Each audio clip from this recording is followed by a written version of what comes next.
కొత్తగూడెంలోని 350 పడకల గల general hospital కు స్పెషలిస్ట్ డాక్టర్లు రావటం లేదు. బదిలీలో హాస్పిటల్ నుంచి 6 స్పెషలిస్ట్ డాక్టర్లు పలు ప్రాంతాలకు ట్రాన్స్ఫర్ అయ్యారు. వాళ్ళ స్థానంలో ఇప్పటికీ ఒక్కరు కూడా రాలేదు. జీజీహెచ్ కు వచ్చేందుకు ఏ డాక్టర్ ఆసక్తి చూపటం లేదని తెలుస్తోంది. స్పెషలిస్ట్ డాక్టర్లు ట్రాన్స్ఫర్ కావడంతో గత వారం 10 రోజులుగా సర్జరీలు నిలిచిపోయాయి. సీనియర్ స్పెషల్ డాక్టర్లు బదిలీ కావడంతో ప్రధాన ఆసుపత్రిలో వ్యవస్థ మొత్తం అస్తవ్యస్తంగా తయారైంది.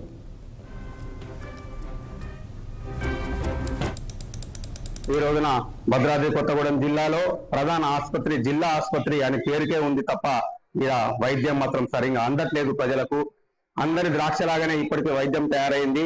మన తెలంగాణ ప్రభుత్వంలో కూడా ప్రతి రోగికి ఈ రోజున వైద్య సదుపాయాలు సరైన అందుబాటులో లేవు. ఈ రోజున ఈ ప్రధాన ఆసుపత్రి అయినటువంటి ఈ యొక్క ఆసుపత్రిలో డాక్టర్ని అందరినీ ట్రాన్స్ఫర్ చేశారు. కాకపోతే ఇక్కడ ముందస్తుగా కొంత డాక్టర్ని ఇక్కడ పెట్టి తర్వాత ట్రాన్స్ఫర్ చేస్తే బాగుండేది.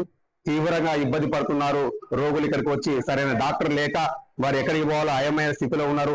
కాబట్టి ప్రభుత్వం వెంటనే ఈ యొక్క ప్రధాన ఆసుపత్రి మీద దృష్టి సారించి ఇక్కడ వైద్యుల్ని నియమించాలి, ప్రజలకు మెరుగైన వైద్యం అందించాలని కోరుకుంటున్నాం. అలాగే స్వతంత్రం వచ్చి ఇన్ని సంవత్సరాలు అవుతుంది, వైద్యం మాత్రం ఈ రోజు బీదవాడికి అందరం ద్రాక్షలాగా మిగిలింది. ఈ రోజున ప్రభుత్వ ఆసుపత్రిలో మందుల కొరత ఉంది. వారి దగ్గర ఉన్న మందులు మాత్రమే ఇస్తారు. అవి కూడా చాలా పవర్ఫుల్ తక్కువ ఉంటాయి, బయట మందులు ఎక్కువ ఉంటాయి. ఈరోజున ప్రైవేట్ ఆసుపత్రులు దండుకుంటున్నాయి. బయట రోగులు జ్వరాలతోటి కానీ ఏదైనా చిన్న జబ్బులతో పోతే వేలకు లక్షలు ఖర్చు అవుతున్నాయి.